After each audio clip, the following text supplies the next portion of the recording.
Belajar lead kompensator design using root locus. Khususnya pada video kali ini kita akan mempelajari tentang PD controller. Seperti telah kita pelajari sebelumnya, controller dapat digunakan untuk improve dari steady state error. Kita menggunakan PI controller atau lag kompensator. Kemudian kalau kita ingin improve dari transient response, kita menggunakan PD controller atau lead kompensator, dan sedangkan kalau kita ingin improve transient response dan steady state errornya, berarti kita gunakan PID controller atau lag lead kompensator.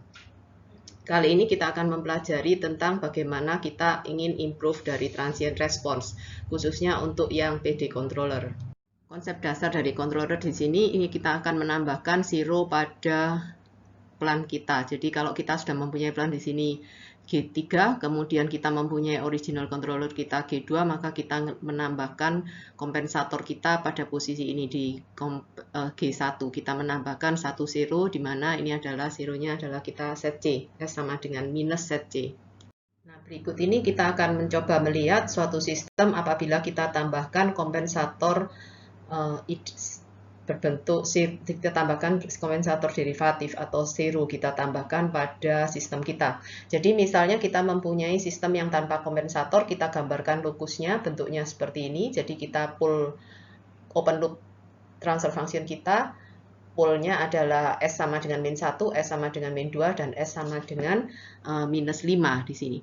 Nah, di sini kita lihat bahwa untuk zeta atau damping rasio kita sama dengan 0,4, maka dominan closed loop pull kita ada di sini, yaitu sama dengan minus 0,939 ditambah J 2,151. Kemudian kita tambahkan zero kita di sini, zeronya pada S sama dengan minus 2, dengan damping rasionya tetap sama dengan 0,4, maka dominan closed loop pull kita akan pindah terletak di sini. Jadi ini selama kita memindahkan dominan closed loop pull kita pada diagonal ini, maka besarnya overshoot kita akan tetap sama. Overshoot kita akan tetap sama. Kemudian ini bentuk lokus kita akan berubah menjadi seperti ini karena kita nambahkan zero yang terletak di S sama dengan minus 2. Nah, yang ini bagaimana kalau zeronya kita letakkan di S sama dengan minus 3. Jadi kalau zeronya pada S sama dengan minus 3, lokus kita akan bentuknya seperti ini. Kemudian ini adalah dominan closed loop pull kita. Jadi kalau kita lihat dominan closed loop pull kita ini agak bergeser ke kanan dibandingkan dengan pada saat zero sama dengan minus 2 pada slide sebelumnya. Kemudian ini untuk kalau kita cobakan juga untuk zeronya sama dengan S sama dengan minus 4 di sini. Kita lihat bahwa dominan closed loop pull kita semakin bergeser ke kanan.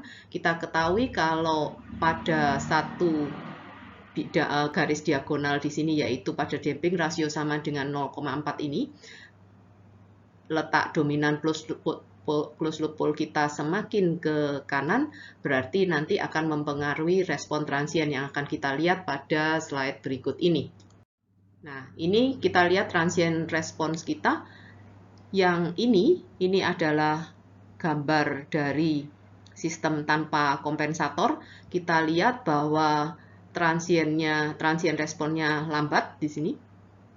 Demikian juga sebetulnya steady state errornya kita juga besar sekali yang di sini sistem tanpa kompensator. Kemudian kita tambahkan satu zero. Pada saat zero sama dengan minus 2 di sini, letak dominan closed loop pull kita tadi yang pada sumbu real adalah di minus 3, sedangkan untuk zero sama dengan min 3 di sini, ini adalah gambar yang di sini. Sedangkan untuk zero sama dengan min 4 adalah ini. Jadi kita lihat pada zero sama dengan minus 2, respon dari sistem kita adalah yang paling cepat. Berikut ini adalah contoh soal. Jadi kita mempunyai sistem tanpa kompensator, ditunjukkan oleh blok diagram ini. Kemudian kita diminta untuk mendesain kompensator, di mana nanti pada sistem ini beroperasi pada overshootnya 16%, kemudian kita diminta untuk mendesain kompensator untuk mereduksi dari settling time. Jadi pengennya settling time-nya 3 kali lebih kecil daripada settling time sistem tanpa kompensator. Ini akan kita desain dengan menggunakan Siso Tool. Pertama-tama kita tuliskan dulu sistem kita tanpa kompensator. Jadi kita tadi mempunyai GS kita itu adalah sama dengan K dibagi dengan S plus 4, S plus 6. Jadi kita tuliskan di sini numerator atau pembilang kita masukkan dulu 1. K nanti akan kita dapatkan pada gambar lokus kita. Kemudian kita masukkan di numeratornya atau penyebut kita itu adalah pada pol kita itu S sama dengan 0. Jadi kita masukkan S sama saja dengan S plus 0. Jadi S 1, 0. Kemudian dikalikan dengan 1, 4. S plus 4. Dan ini adalah S plus 6. Kemudian kita tuliskan transfer function kita. Misalnya kita tuliskan aja dengan G. Itu adalah transfer function dari numerator per denominatornya. Dan kita panggil Siso Tool kita G. Akan kita dapatkan gambar seperti ini. Seperti ini, kita akan dapatkan gambar yang begini. Nah, ini adalah lokus kita. Sebetulnya dengan menggunakan Siso Tool bisa kita dapatkan gambar bode dan lokus, tapi kebetulan untuk kali ini kita akan belajar menggunakan lokus, jadi yang bode saya tutup dulu. Kemudian tadi sesuai dengan yang diinginkan, jadi kita gunakan design requirement kita itu untuk overshoot-nya 16%. Jadi kita pilih di sini overshoot 16%. Nah, setelah kita pilih overshoot 16%, nanti akan keluar garis untuk overshoot-nya. Nah, setelah kita pilih tadi design requirement kita itu pada overshoot 16%, akan keluar garis ini, garis overshoot ini. Nah, tadi dominan closed loop pool kita kan masih pada pool yang di sini. Ini kita tarik tadi. Kita tarik untuk yang merah ini tadi, titik merah ini kita paskan pada garis overshoot 16% ini. Di sini bisa kita lihat bahwa K kita pada titik ini, K-nya ini adalah sama dengan 43,3 ini. Sedangkan titik ini sendiri itu adalah titik yang ini. Minus 1,21 plus 2,06 I. Damping rasio kita sekarang di sini adalah 0,505, sedangkan ini adalah omega n-nya atau natural frequency.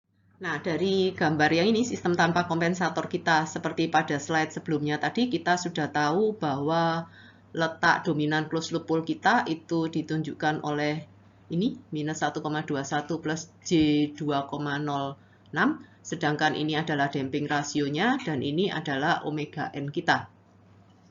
Nah, kalau kita lihat transient responnya, kita dapatkan bentuk transient respon kita seperti ini. Jadi kita tahu bahwa settling time kita adalah 3,47. Nah, objektif kita adalah mereduksi settling time kita menjadi 3 kali lebih cepat. Kalau settling time kita pada awal tadi adalah 3,31, jadi kita bagi 3, sehingga ini adalah settling time yang kita harapkan nantinya. Kemudian kita ingat pada saat kita belajar transient respon bahwa settling time itu bisa kita hitung dari 4 per zeta omega n atau 4 dibagi sigma, di mana sigma ini adalah bagian real dari dominan closed loop pool kita. Kemudian pada Siso Tool kita masukkan design requirement kita, yaitu settling time-nya sama dengan 1,103. Nah, kita masukkan sehingga kita mendapatkan ini adalah garis settling time kita. Kemudian ini sebetulnya adalah dominan closed loop pool yang kita harapkan nantinya di sini. Harusnya ini yang dilewati oleh lokus. Tetapi karena ini tidak dilewati lokus, berarti dalam hal ini kita perlu menambahkan zero pada sistem kita, sehingga nanti lokus kemudian garis overshoot ini dan settling time akan berpotongan. Nah, kita tambahkan zero di sini pada sistem kita. Caranya kita klik ini adalah zero-nya. Kita klik, kemudian kita taruh posisi zero kita pada sumbu real. Jadi pada sumbu real negatif ini kita geser-geser, begitu kita geser-geser sehingga sedemikian rupa hingga garis overshoot, garis settling time, dan lokus kita memotong di satu titik, yaitu titik yang ini tadi, titik dominan closed loop pull kita. Nah, dari sini setelah ini memotong, kemudian kita lihat yang pada di sini tool manager kita lihat bahwa zero kita adalah ini. Jadi ini adalah zero kita. Jadi tinggal kita lihat bahwa ini adalah zero kita, berarti ini adalah kompensator yang harusnya kita berikan pada sistem kita. Setelah ini kita lihat bagaimana transient response-nya. Jadi kita lihat transient response kita untuk sistem yang sebelum dilakukan kompensator, ini adalah settling time kita 3,47, sedangkan untuk sistem yang telah kita berikan kompensator zero, kita tambahkan zero, settling time kita menjadi 1,16 atau 3 kali lebih cepat daripada sistem yang tanpa kompensator. Nah, berikut ini adalah PD controller. Jadi prinsipnya di sini PD controller kita menambahkan proporsional K1 kemudian dengan derivatifnya K2S, atau kalau kita tuliskan bisa kita tulis dalam bentuk seperti ini. Demikian materi kita tentang PD controller.